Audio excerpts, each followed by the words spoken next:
نعم أجر العاملين نعم دار المتقين سلعة الله جنان مهرها تقوى ودين باعها الله لقوم هم عباد مؤمنون آمنوا بالله ربا صدقوا الهادي الأمين باعها الله لقوم هم عباد مؤمنون آمنوا بالله ربا صدقوا الهادي الأمين العالمين وصلى الله وسلم على نبينا محمد وآله وصحبه وسلم. يقول الإمام البخاري رحمه الله تعالى باب وقت المغرب wuxuu baab u yahay salaada maqrib xilligeeda. وقال عطاء waxa uu waa عطاء ibn abi rabaح yajmacu wa kulminaya almariid ki xanuunsanay bayna almaghrib wal-isha ayuu kulminaya oo uu jamcinaya. wuxuu tilmaamaya kulli baabkeeda inuu iman doonto baab taqsiir iyo musaafirka iyo salaadiisa iyo wixii la xiriira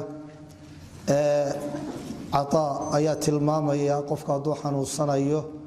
inay u bannaan tahay maqrib iyo cisha inuu jamciyo xanuun awgeed uu u jamciyo. duhr iyo casrna waana la mid madaahibta afartaayna way isku khilaafsan yihiin. shaaficiyadu waa diideen iyo xanafiyadu oo waxay leeyihiin daliil ku cad qofku xanuun inuu u jamciyo lama hayo. maalikiyada iyo xanaabiladuna waa bannaan tahay bay yidhaahdeen. xanaabiladu waxba kumay xidhin laakiin maalikiyadu waa jamcu taqdiim bay yidhaahdeen. labadii salaadood ta hore xilligeedii in la wada tukado ayuunbaa la ogol yahay bay yidhaahdeen haddii xanuun loo jamcinayo. nawowina waxa uu leeyahay qaadi xusein iyo mutawali raggaasi qowlka ay doorteen ayaa wajiiha yani madahab ahaan uma xoog badna laakiin waa weji xoog badan xagga daliilka see nawowi uu dooranayo. waana sidan cataa uu ku tegay qofku hadduu xanuunsanayo inuu jamciya inay bannaan tahay. waxyaabaha loo daliishanaya waxaa ka mid ah musaafirka wuxuu salaada u jamcinaya waa dafcu lmashaqa dhibka in laga celiyo qofka xanuunsanayana waa uga mudan yahay. ta labaad gabadhii mustaxaadada ahayd ee dhabar furanku uu ku dhacay sida xadiidu xamna binti jaxsh uu tilmaamayo watajmaciina bayna asalaatayn hadday labada salaadood ay jamciso waa mid loo ogol yahay. istixaadaduna sanu soo tilmaanay xanuun buu ahaa dhiiga ka soconay. waxaana halkaa lagu tilmaamayaa maqribku inuu laba waqti leeyahay. waqti waa waqtigiisa caadiga loo asteeyey, waqtiga kalena waa waqtiga ay yeelanayso haddii salaad kale lala jamciyo oo haddii salaada cisho lala jamciyo cishaha waqtigiisoo dhani waqti buu noqonaya. waa marka la jamcinayo ee asbaabtii salawaadka lagu jamcinayo la helo. marka salawaada la jamciyo waqti gaarana waa leeyihiin, salaad kale waqtigeedana waa leeyihiin haddii la jamciyo ama ha la qadimo oo salaad ka horeysa ha noqoto ama salaad ka dambaysa ha noqoto. قال وحول البخاري حدثنا محمد بن مهران الجمال بالغ هذا أبو جعفر الجمال يعني وحو عن أورتك شقيستا. قال وحول حدثنا الوليد وابن مسلم القرشي قال حدثنا الأوزاعي عبد الرحمن بن عمرو قال وحول حدثنا أبو النجاشي هو إساق عطاء بن صهيب مولى رافع بن خديج وي. قال وحول سمعت رافع بن خديج وموليه سي أيان مغلي يقول إساقوله كنا وحن وأن نصلي كوتك ذا المغرب صلاة المغرب نتكنين مع النبي صلى الله عليه وسلم النبي معي سيان لتكنين فينصرف وقدومي أحدنا متكايو صلاة بكلا بني والحال إنه يسو لا يبصر وأركي مواقع نبله leebkiisu halka uu ku dhacayo. yani xadiidku wuxuu tilmaamaya salaada maqrib in laga baxayay iyadoo iftiinkii wali uu wax baaqi ka yahay oo qofku leebka marka uu garo halka uu ku dhacayo iyadoo waxa weeye ishiisu ay qabanayso ama ay ku dhacayso. yani xilli hore la tukanayay xilliga salaada maqrib ay soo galaysana ama ay bilaabmayso axaadiista soo socota ayaanoo tilmaami doonta laakiin xadiidkan wuxuu tilmaamayaa in la dadajiyo oo xilli hore laga baxo waxaa kaloo laga qaadanaya dadajintaa wehelinaya waxaa dhici karta saynu salaada subax ku sheegnay in waqti la galo qiraa'adana la dheereeyo waqtigiina uu isbedelo oo waqtigii la galay waqti ka duwan laga baxo marka waxaanu kaloo ka qaadanaynaa salaadii maghrib in qiraa'adiina la gaabinay sidaasaa asal ahayd oo nabigu ku tukanaya calayhi salaatu wasalaam biqisaar lmufasal قال وحور البخاري حدثنا محمد بن بشار وبندار قال وحور حدثنا محمد بن جعفر وغندر قال وحور حدثنا شعبة ابن الحجاج عن سعد ابن إبراهيم ابن عبد الرحمن بن عوف عن محمد بن عمرو بن الحسن ابن علي ابن أبي طالب قال وحور قدم الحجاج حجاج بايمي يعني مدينة أيويمي وحنا أيمي ومركي لدلي عبد الله بن الزبير مكان لقد لي لقى صدي رضي الله تعالى عنه كدبنا مدينة وحلو مقعابي الحجاج بن يوسف الثقفي بالله مقعابي إنه برصاب كنوع فسألنا وان ويديني جابر بن عبد الله أيان ويديني يعني صلاة حلية أيان ويديني halkaana waxaynu ka fahmaynaa xajaaj imaatinkiisa iyo su'aasha ay weydiinayaan salawaadka xilligeeda waxa ka dhaxeeya ayaynu ka fahmaynaa oo salaadii bay caado u lahaayeen inay dib dhigaan waana taynu soo marayna xadiidkii Umar ibn Abdul Aziz isaguna markuu Madiina waaliga ka ahaa axaadiisuna waa tilmaantay yani niman madaxayna iman doonaan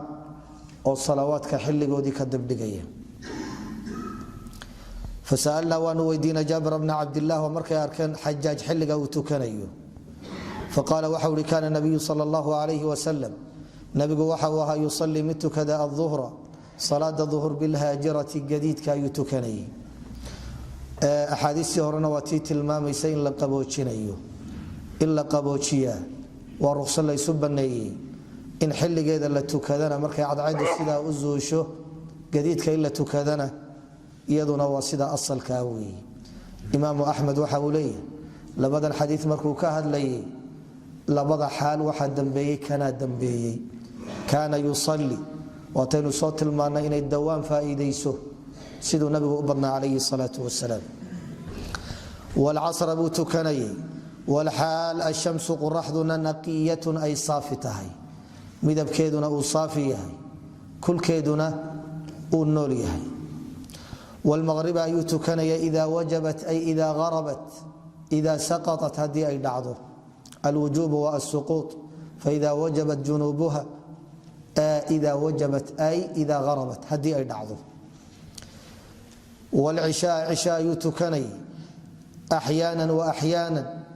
أحيانا حل يذقار يعجلها ظرف سكيو كتعلقي ومحذوف وددتشني وأحيانا حلنا يؤخرها ودبدغي وحنا أين كقاضينا الجملة صوصعته كما إننا كينين إذا رآهم هدو أرك النبي اجتمعوا إني كلمان أو جمعوا دنيا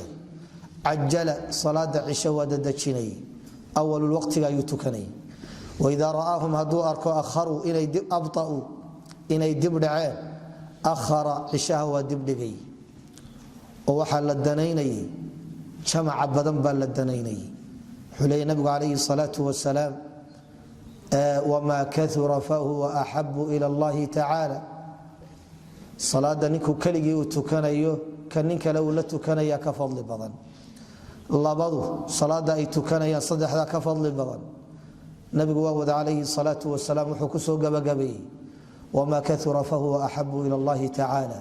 كلما جمعوا أوبطوا وكفضل بدن جماعه كله وحنا النبي قدانين يجمعوا انه بطو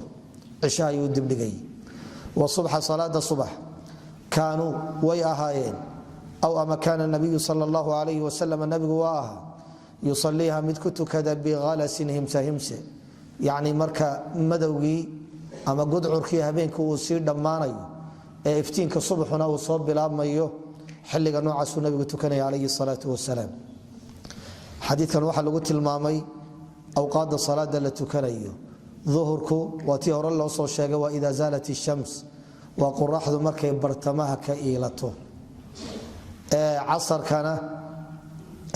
xadiidkan waxaa lagu tilmaamay xadiista aynu soo maraynay in la tukanayay iyadoo cadceedu ay nooshahay laakiin sida xadiidka cabdillaahi bni camr ee muslim ku yimi uu tilmaamayo waa waqtu lcasri maa lam tasfara ashamsu casarka waqtigiisu waa inta cadceedu aanay cawlanaan ee huruud aanay noqon axaadiista kale sunanta ku timina waxa weeye wakaana dilu rajuli ka milihi ninku harkiisa markuu noqdo joogiis ayaa salaadii casar bilaabmaysa maqhribka waqtigiisu waa waxa baabka xadiidka baabka waa sababta loo keenay wuxuu ka bilaabmayaa xilliga gabalku uu dhaco marka la hubsado inay dhacday xilligaasa waqtigeedu soo gelayay cishahana waa laynoo keeni doonaa قال وحور البخاري حدثنا المكي بن إبراهيم البلخي قال وحور حدثنا يزيد بن أبي عبيد مولى سلمة بن الأكوع عن سلمة بن الأكوع قال وحور كنا وحنوهي نصلي كوتكذا مع النبي صلى الله عليه وسلم نبي معيس المغرب أيان تكنين إذا توارت أي إذا استترت هديك قرصونات قرحدي بالحجاب حجابك بمعنى أي نعضه قل وايو حديث كان طبعا وحكم دي ثلاثيات كإمام البخاري أين كتل ما ندوري اللباتن ثلاثي وبخاري النبي عليه الصلاة والسلام صدح قفي أيونا حيسا يكمديها المكي بن إبراهيم يزيد بن أبي عبيد سلمة بن الأكوع كدمنا النبي عليه الصلاة والسلام قال وحور البخاري حدثنا آدم وابن أبي إياس العسقلاني قال حدثنا شعبة قال حدثنا عمرو بن دينار المكي قال سمعت جابر بن زيد وأبا الشعثاء البصري عن ابن عباس رضي الله تعالى عنهما قال صلى النبي صلى الله عليه وسلم نبي قوات كذي 7 تضبا جميعا حال أيضا تهي و8 سديد أيوت كذي جميعا حال أيضا يهي وأيوض الصعدة وحديث عبد الله بن عباس ينكسوا هذا الليل وحنا تلمامية مغرب كوقت جيس haddii la dibdhigo oo cishaha loogu dibdhigo inay waqti labaad u tahay yani maqhribku waqtigiisana waa haystaa haddii salaada kale lala jamcinayana waqtigii cishaha waa haystaa waatay fuqahadu markay tilmaamayaan qofkii macduurka ahaa ama gabadhii haddii dhiiggii uu ka dhammaado salaadii cishayadoo ay wax ka harsan yihiin in salaadii lala jamcinayana ay ku darayso cisho kaliya tukan mayso ee maqhribkiina way raacinaysaa waayo waa uu waqti qofku hadduu macduur yahay maqhrib iyo cisho haddii la jamciyo nagaadi lagu jamciyo waa 7 duhr iyo casr haddii nagaadi lagu jamciyana waa 8 weeye waa masaladii aynu ka soo hadalnay lilxaajati dani haddii ay keensato inay bannaan tahay qolyaha qaarna ay ku macnaynayeen aljamcu suuri muuqaalka inay jamac uga eg tahay laakiin salaad walba xilligeedii la tukanayo tii horena xilligeedii ugu dambaysa la tukanaya ta kalena xilligeeda ugu horeysa laakiin tan noocaas watanu tilmaana inaanay muuqan way bannaan tahay lilxaaja yani waxyaabaha xilliyadan oo kale lagu tusaalaynayo qofkii waaba caafimaad qabaa laakiin wuxuu u baahan yahay qalliin buu u baahan yahay yani xanuun hadda u jiifaa meesha ma jirto waa bukaan socod qalliin buu u baahday qalliinkaasina saacado badan buu u baahan yahay xaaladaasoo kale waxaa la isaga ogol yahay jamcu taqdiim inuu sameeyo qalliinku maadaama waqti badan uu qaadanayo oo laga yaabo inuu waxa weeye salaada waqtigeedii uu saameynayo waxa la mid ah dhakhtarka laftiis isaguna waa la xukun waa loo ogol yahay isaguna inuu jamciyo hadday cidhiidhi ku noqoto magaalay joogaan waa nagaadi laakiin waa sabab loo jamcin karo waa lilxaaja waa dan iyo baahi wey iyo wixii lamida baabun wuxuu baab u yahay man kariha kii diida an yuqaala in la yidhaahdo lilmaqribi alcishaa in lagu magacaabo ciddii diiday yani salaadii maqrib in lagu magacaabo magaca cishaa in la diiday wuxuu u leeyahay man kariha an yuqaalna cid kale u nisbeeyey bukhaari waxaa laga fahmayaa inuu u iilanayo wax dhiba inaanay lahayn qaala waxa uu yihi xadaana abu macmar huwa isagu cabdillaahi bni camr wa almuqcad in badan baynu soo mar qaala waxa uu yihi xadaana cabdulwaarith ibni saciid alcambari albasri can alxusayn ibni dakwaan almucallim qaala xadaana cabdullaahi bni burayda ibn الxusayb alslmi alqaadi qaala xadaanii cabdullah almuzani wa cabdillaahi bni muغafal almuzani radia allahu tacala canh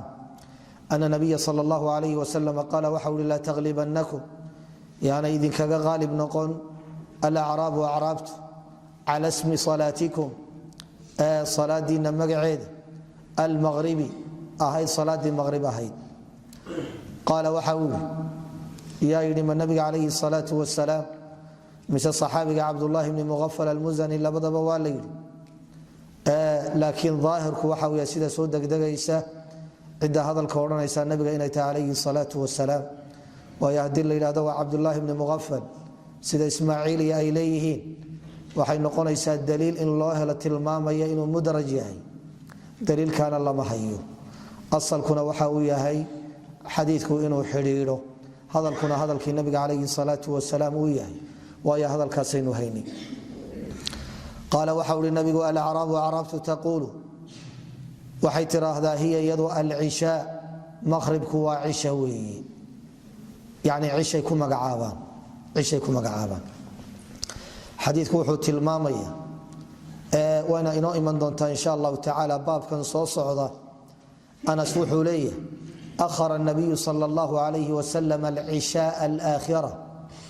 nabigu waxa uu dibdhigay cishihii dambe waxaynu halkaa ka fahmaynaa cishuhu inuu laba yahay alcishaa alula wاlcishaa alaakhira alcishaa alula cishaha hore waa salaada maqhrib wey halkaasaa laga fahmaya axaadiista qaarna waa lagu isticmaalay halkaa waxaa laga qaadanayaa in haddii aan loo ekaysiinayn oo labadii salaadood aanay isku khaldamayn maqhribkii cisho koowaad in lagu magacaaba basi male waxaa la mid a haddii la jamciyo oo maqhrib iyo cishe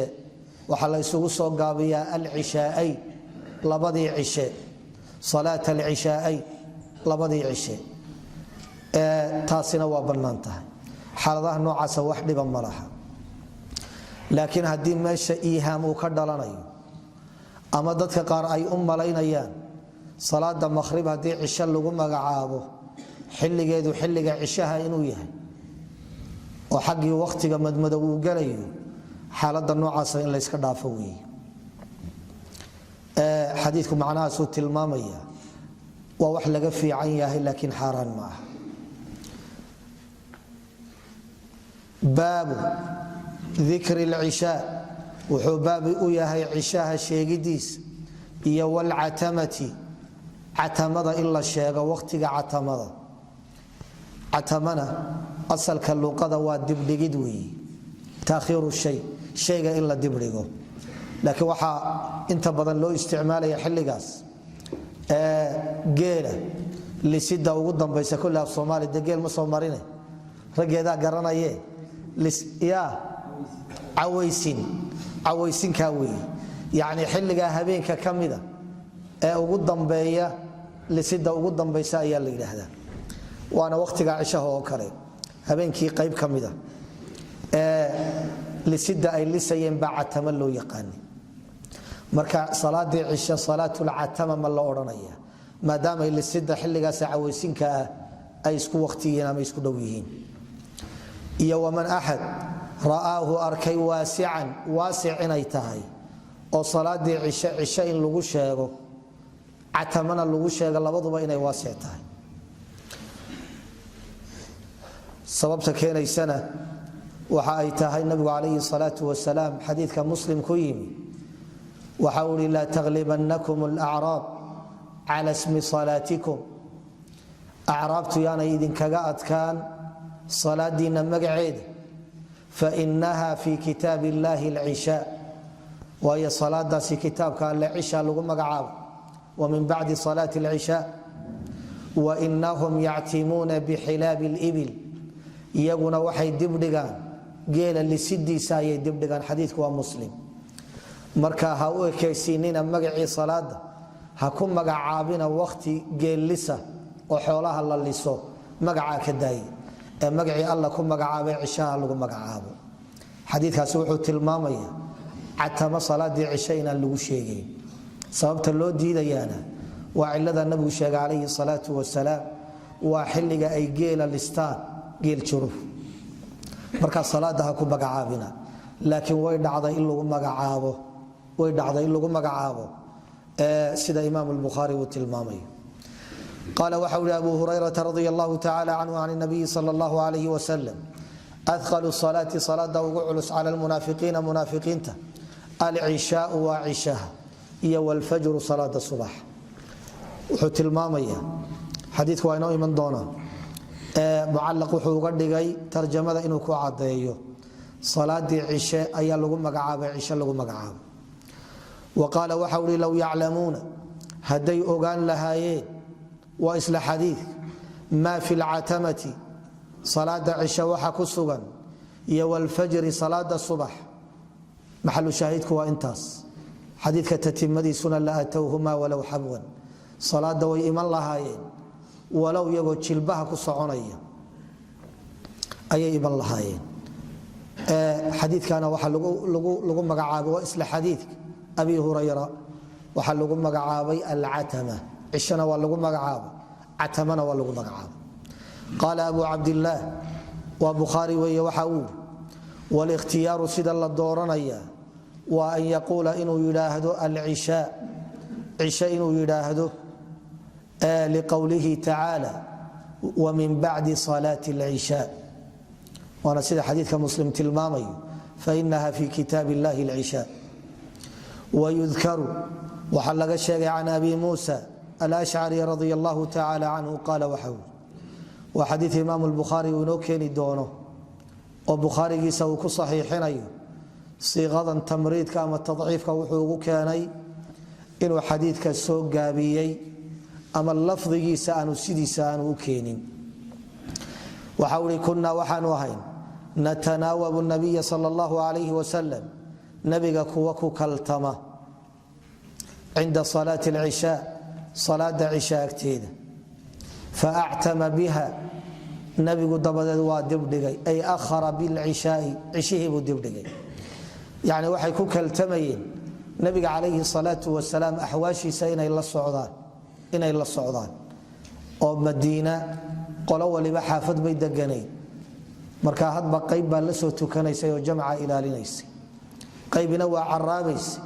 oo qoomkooda iyo xaafadooda iyo dagaankooda ay la tukanayeen cisha hadii la gaadhana wala kala hoyda وقال ابن عباس وحول وعائشة رضي الله تعالى عنهما أعتم النبي صلى الله عليه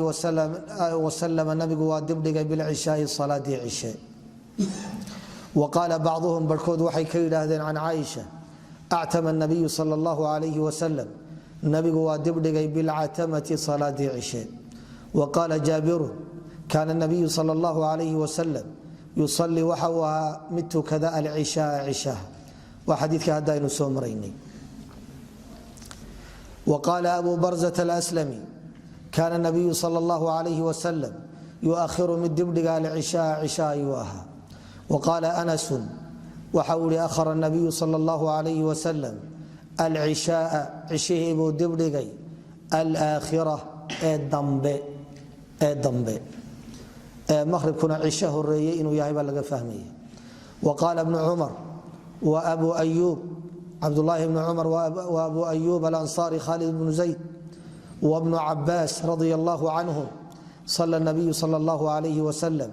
المغرب والعشاء يتكذي وهلك إمام البخاري أوليه العشاء والعتمة لبضب إلا حصل لبضب مقع يعدي أركتي أما اعتقادي سي واسع نيته والله بضا كيل الدونة إلا قم مقعابيه لكن لبضا كيبا سيمودا وحسيمودا كي الله سبحانه وتعالى كتاب كيسكم مقعابي وعشاء قال وحول حدثنا عبدان وعبد الله بن عثمان العتكي المروزي قال أخبرنا عبد الله وعبد الله بن المبارك الحنظلي المروزي قال أخبرنا يونس وابن يزيد الأيلي عن الزهري وابن شهاب قال سالم وابن عبد الله بن عمر بن الخطاب أخبرني عبد الله وأبيه قال وحول صلى لنا رسول الله صلى الله عليه وسلم رسولك ألا وانا تجيي ليلة هبين صلاة العشاء ونتجيي وهي صلاة عشاء التي تيوي يدعو الناس دتك ويغيرين العتمة عتمة يغيرين ثم انصرف وقدومي وصلاة عشاء يكسو قدومي فأقبل علينا والنسو قابلي فقال وحول أرأيتم وحد كورنتان ليلتكم هبين كينا هذه تنا فإن رأس 100 سنة محايا لي بقول سنة رأسي جيدا أمام مدحيدا يعني بقول سنة مركي بوحسنته لا يبقى مهري ممن هو مدكسوغا على ظهر الأرض دولك دوشيس أحد نكاهري ماي يعني انتاس محل شاهدك وحاوية هاي صلاة دي عشاء أيوة عبد الله بن عمر مقعاسو كشاغي وحونا تلمامي ددكو إنay ugu yeedhaan catama ugu yeedhaan kadibna nabigu calayhi salaatu wasalaam salaada dabadeed waa u khudbaday wuxuuna tilmaamay habeenka uu khudbadaynayay waa xilliyadii ugu dambeysay waa sanadkii tobnaad wuxuu yiri nabigu calayhi salaatu wasalaam habeenka laga bilaabo ilaa 100 sano ay buuxsamayso qofka hadda nool xilliga gaari maayo waana sida ay u dhacday oo markay ka hadlayaan muhaddithiintu saxaabigii ugu dambeeyay dhintay waa Abu Tufayl wa akhiru as-sahabi bi-ittifaqi mawtan Abu Tufayl wa huwa akhiru بمكة وقيل فيها جابر آخر الصحابة موتا وأبو الطفيل نكلو يقانو أبو الطفيل عامر بن واثلة وحول انتي سنتكم مركوها بقول إيا طبعا وصحابي قدام بي حلق أنا وانولا نبي هدلي عليه الصلاة والسلام صحابي بواها نكاسا قدام بي حديثكم يا لبضا بيناقو إيمان دونا horana waynu kaga soo hadalay markaynu khadar ka hadlaynay man nooliyahay misan noola xilligan waa xadiis loo daliishanaya inaanu noolayn masaa'il badan baa laga qaadanaya laakiin halkeedanu kaga hadlay insha Allah ta'ala xadiisku wuxuu tilmaamaya salaada isha in atamana dadku ay u yeedhaan baabu waqti al-isha wuxuu baabu yahay isha waqtigiis ida jitama'a an-nas wa hadii dadku ay kulmaan aw ta'akharu ama ay dibdacaan قال وحول حدثنا مسلم بن إبراهيم الفراهيدي الأزدي البصري قال حدثنا شعبة عن سعد بن إبراهيم وابن عبد الرحمن بن عوف عن محمد بن عمرو هو إساق ابن الحسن ابن علي وابن أبي طالب قال وحول سألنا ونويدين جابر بن عبد الله عن صلاة النبي صلى الله عليه وسلم صلاة النبي أيان ويديني فقال وحول النبي جابر بن عبد الله كان واها نبي يصلي مت كذا الظهر بالهاجرة حلق قديدك والعصر بوتكني والحال الشمس قراحنا حيتنا النوشاهي والمغرب أيوتكني إذا وجبت هدي أي دعضه والعشاء عشيه أيوتكني إذا كثر الناس ضدكوا ضيبتان عجل وددجني وإذا قلوا هدي أي رادان أخر ودبدقي والصبح صبحنا وتكني بغالس وحوي حلقا مدو سير دمانيو أي تكني حديث كورين وصمر وحونات المامية عشاها وقت جيس سيد حديث عبد الله بن عمرو وعضينا أيه wuxuu leeyahay nabigu calayhi salaatu wasalaam waa xadiidka muslim waa xadiidka ugu cad ee ugu faahfaahsan ee ugu xadayn badan salaadaha xilligooda yacni mid walba xilligii ugu muhiimsanaa baa la tilmaamay cishaha markii la tilmaamayey waxaa lagu tilmaamay marka shafaqu marka uu tago ayaa waxa weeye lagu tilmaamay maa lam yaluc ilfajr inta aanay soo bixin cadceed yani maqhribkii baa la sheegay wa waqtu lmaqribi maa lam yagib ishafaq waa intaanu tegin maqhribkii waa joogaa hadduu taga cishaa soo gelaya wa waqtu lcishaai maa lam yaluc ilfajru cishaha xilligiisuna waa fajarku inta aanu soo bixin marka cishuhu labada waqti buu ka dhaxeeya laakiin waqtigeebaa ugu fadli badan waa awalulwaqtiga waa marka shafaqu yani gabalku marka uu dhaco casaanka ka dambeeya marka uu tago waqtiga noocaasuu ka bilaabmaya awalulwaqtigaasaana ugu fadli badan laakiin xadiidkani wuxuu tilmaamaya iyo axaadiista inoo soo socota nabigu calayhi salaatu wasalaam si gaara salaada cishe inuu u dibdhigayey oo uu jeclaysanayay salaada cishe in dib loo dhigo si jamacu uu isu soo gaadho sababta loo dibdhigayaana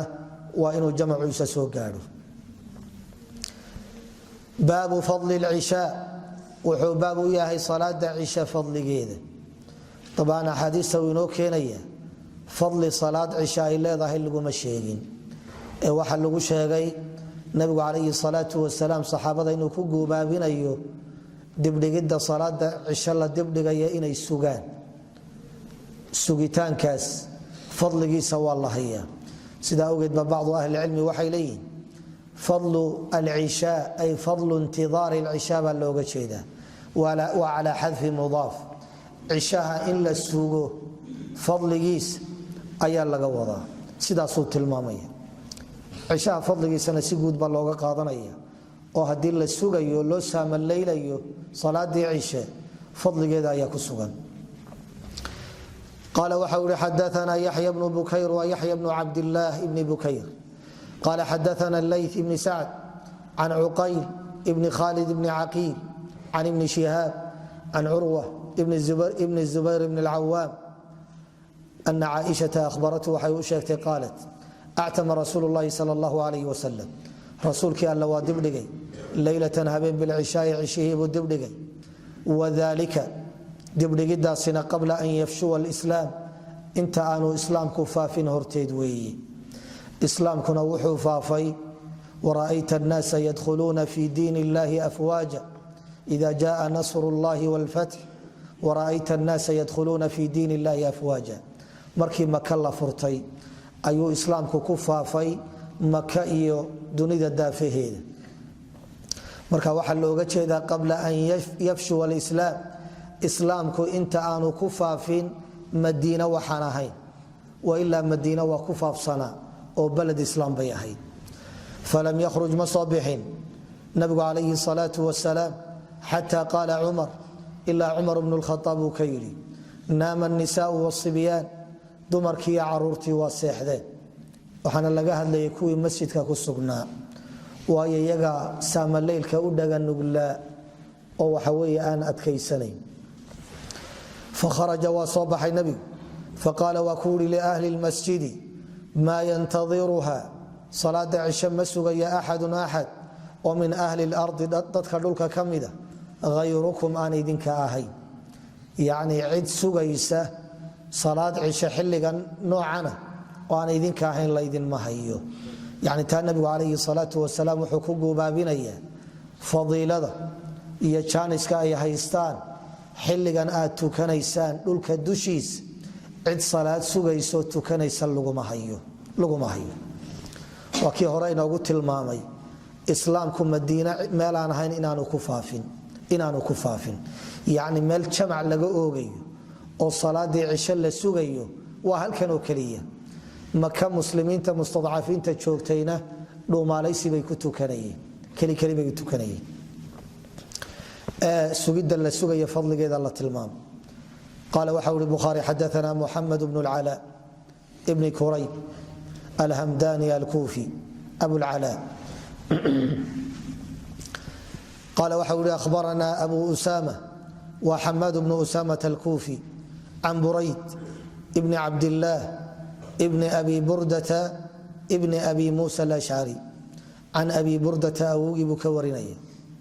عن أبي موسى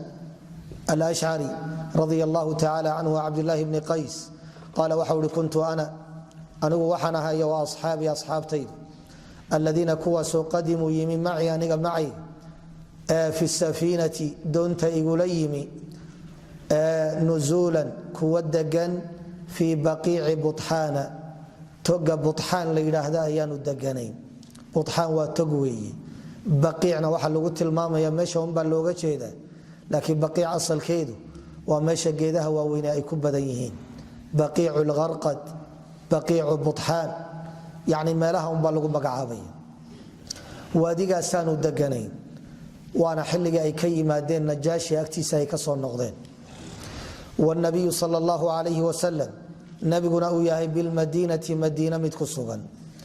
فكان واها يتناوب النبي صلى الله عليه وسلم نبيك كوكو كالتما عند صلاة العشاء صلاة العشاء كتيدة كل ليلة هابين كستا نفر وفاعلك يتناوب كوحبا كالتمي أو منهم وحوي صحابة كميدة فوافقنا ونوافقنا النبي صلى الله عليه وسلم النبي أنا أنيق يا وأصحابي ما وافقني وله والحال له يدو النبي قال يصغنا بعض الشغل وحوي يدنيهس أما وحي مشغولين يقار كمدة في بعض أمره دنيه سقار كمدة أكو مشغول صنع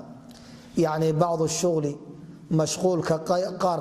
قيب كمدة في بعض أمره دنيه سنة أكو مشغولي طبراني يوكله سند حوق بدن wuxuu ku soo warinayaa inuu ku mashquulsanaa ciidan diyaarin ciidan duula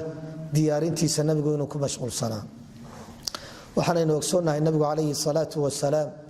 inta badan dan gaara kuma mashquulsanayn ee wuxuu ku mashquulsanaa dan guud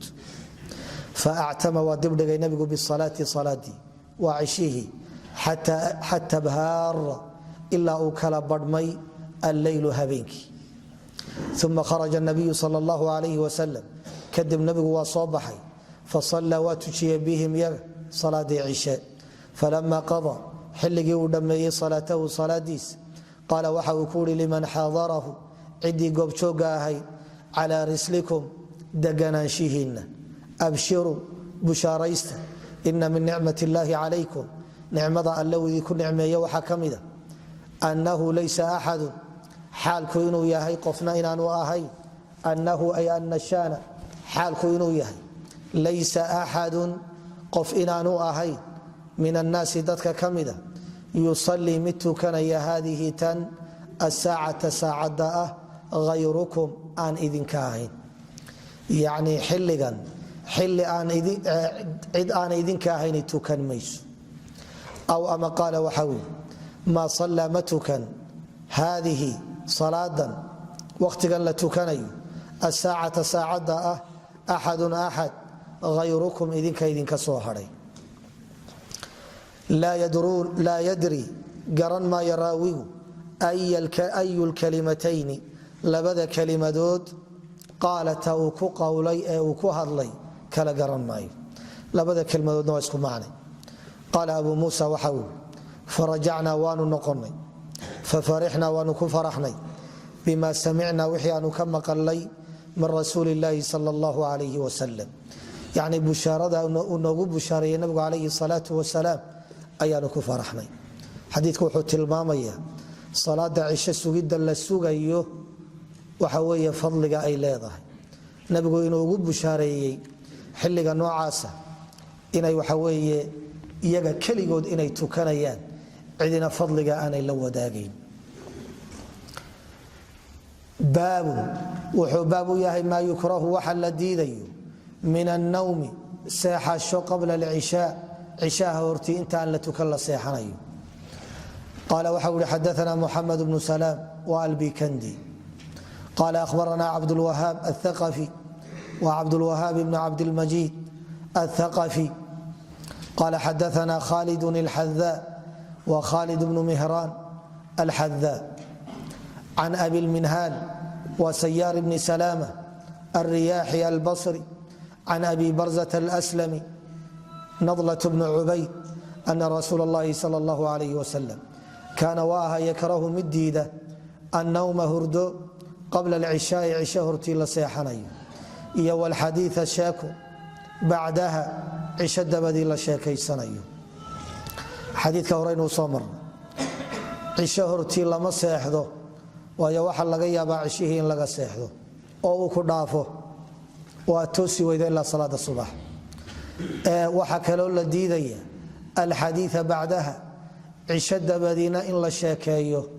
oo la saamalaylo waayo waxaa laga yaabaa salaadii subax inay kaa tagto waxaa laga soo reebayaa wixii wanaagsan ee cibaado ah ama maslaxa ay ku sugan tahay waa loo ogolyahay oo nabiga calayhi salaatu wasalaam axaadiis badan baa tilmaamaysa cisho dabadii saxaabada inuu la saamalaylay saa sunanta ku timi nabigu calayhi salaatu wasalaam abi bakar iyo cumar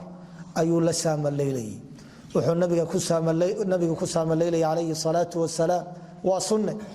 waxaa ka soo baxaya afkiis iyo wuxuu ku hadlaya waa xadii weey waa xadii marka waxaa laga qaadanayaa cilmiga in lagu saamalaylo oo bacda alcishaha duruus la dhigo oo xisas la bixiyo oo xiliyo badan lagu gaadho cilmiga iyo talabkiisa salafkiina waa sameeyeen oo waa ku saamalaylayeen cilmiga waataynu soo tilmaannay bacdu almuxadisiin salaada cisho markay ka baxaan masjidka dibadiisa inay axaadiis isdhaafsanayeen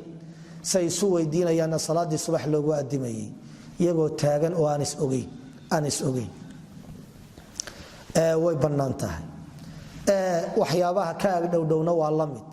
cilmigoo keliya maaha ninkii waxa weeye dee arooska ahaa inuu islaanta u sheekeeyo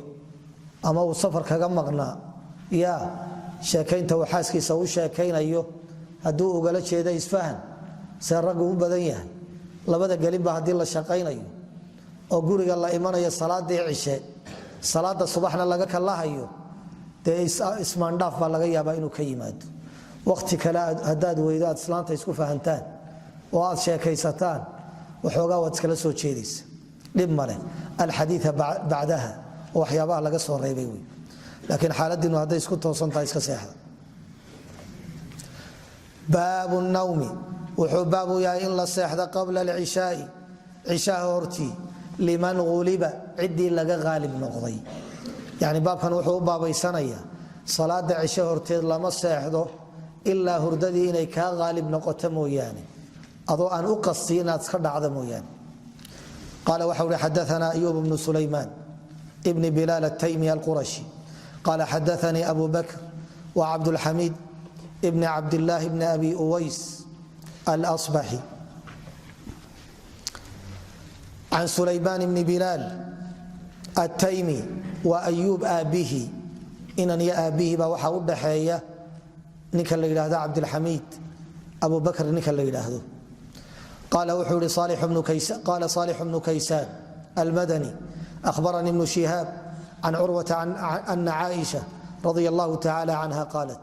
أعتم رسول الله صلى الله عليه وسلم رسuulkii all waa dibdhiga بالعشhاءi صلاadii cishe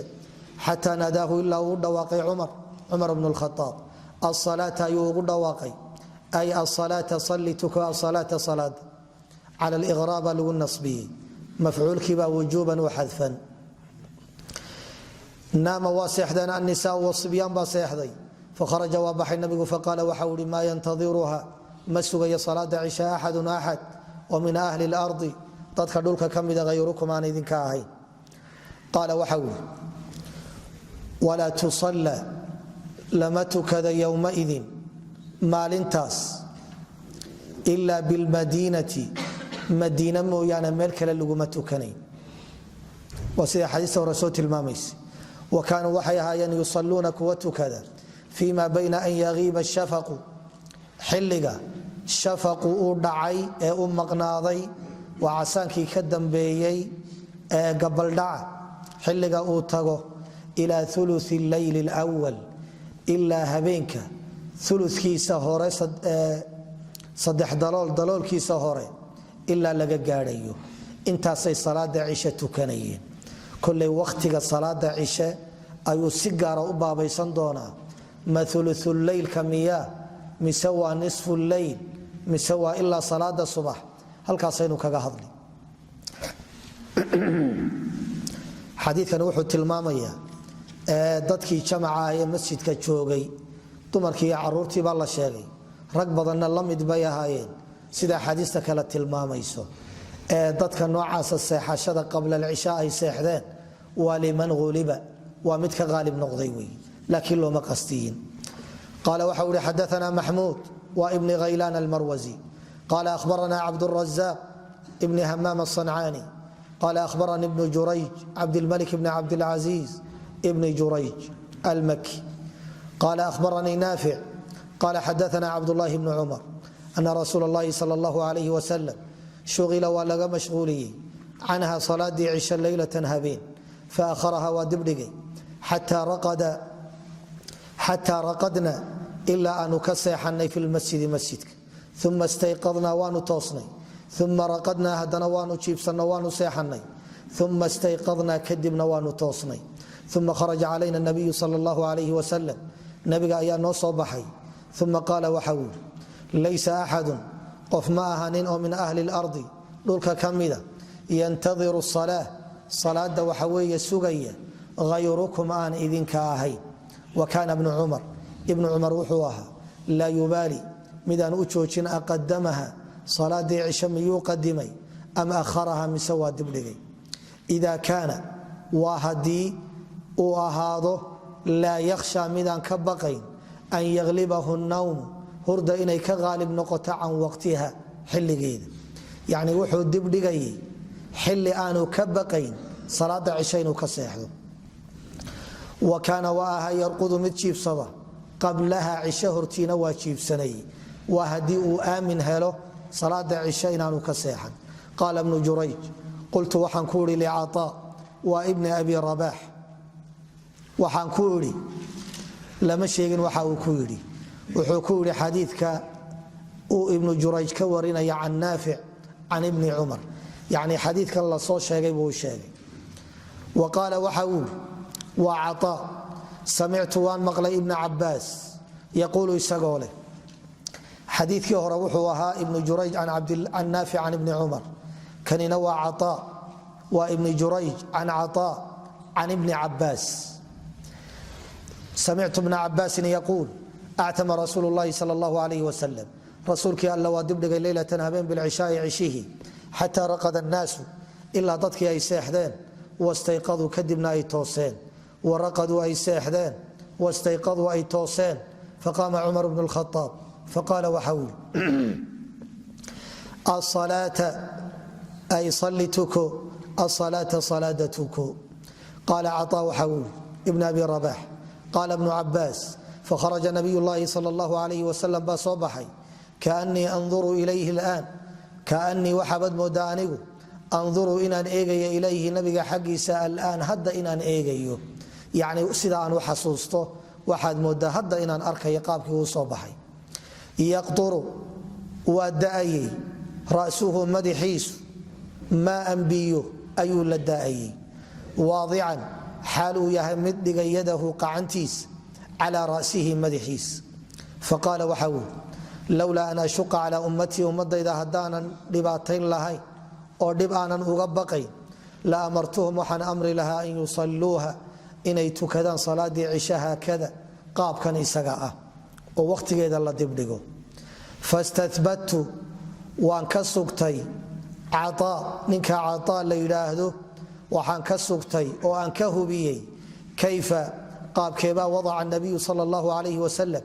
nabigu uu dhigay yadahu qacantiisa calaa ra'sihi madaxiisa yacni iisii faahfaahi waadican yadahu calaa ra'sihi qaabkay ahayd kamaa anba'ahu sida uu u sheegay ibnu cabaas qaabka uu kuugu waramay ee uu sheegay fabadada wuxuu kala kaxeeyey lii aniga caطaa'un caطaa bayna asaabicihi farihiisa ayuu ii kala kaxeeyey shay-an qayb oo min tabdiidin kala kaxayna yacni kala kaxayn aan aad u fogayn kala kaxayn isu dhow waxoogaa kala kaxayna shay-an min tabdiid waa waxoogaa kala kaxayna uma wadaca waa dhigay atraafa asaabicihi faraha dacalladooda calaa qarni ra'si madaxa dhinaciisa ayuu saaray qarni waa dhinaca waa geeskii oo kale waa halkii geesku ku yaalay uma dammaha waa isu geeyey farihii iyo qacantiiba yumiruha isagoo marinaya kadalika iyadoo sidaasa cala ra'si madaxii xataa masat ilaa ay taabatay ibhaamuhu fartiisu arafa aluduni dhegta dacalkeeda mima yali lwajha wejiga xaggiisa dhinaca xigaya cala sudqi dhafoorkii iyo wanaaxiyati lixyati garhka dhinaciisa laa yuqasiru isagoo aan gaabinayn walaa yabtushu isagoo aan degdegayn ila kadalika yani sidaa dhexdhexaadkaa isagoo ah mooyaane yani waa fahanteen baan filaya faruhu saasaa loo kala qaaday waxoogaa dabeedna waxa uu saaray madaxa dhinaciisa ama xagga hore ama xagga dambe ma kala cadda dabadeedna saasuu u tuujiyey waayo biyaa ka daaya biyihii uu doonayaa inuu tuujiyo biyihii buu nabigu tuujinayay saasuu u tuujinayay ilaa suulkiisu uu gaadhay dhegta dacalkeeda uu gaadhay yani saasuu u tuujinaya biyahayuu iska tuujinayay wa qaala waxau ihi lowlaa an ashuqa haddaanan dhibayn calaa ummatii ummadayda la amartuhum waxaana amri lahaa an yusalluu haakada qaabkaa inay u tukadaan wallahu aclam sal allah wslm cala nabiyina muxamed